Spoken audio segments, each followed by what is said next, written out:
In this video, we'll cover how to change the engine air filter and replacing it with a washable reusable type that's guaranteed by the manufacturer to last a lifetime on this 2015 Chevy Equinox 2.4 liter.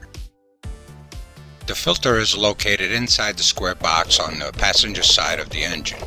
You will need an 8mm socket or a T20 bit for the 4 screws on the cover. Just a short note, these screws do not need to come off the cover all the way.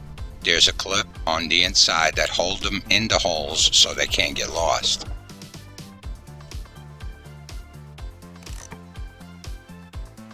Once they're all loose, lift the housing and remove the filter.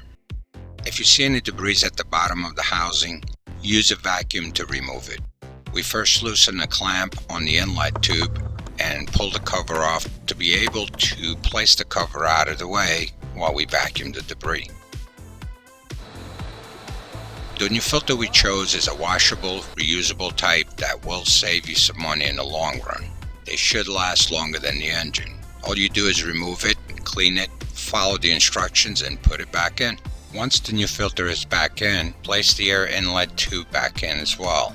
Line the screws to the bottom filter box and tighten all 4 with the 8mm socket.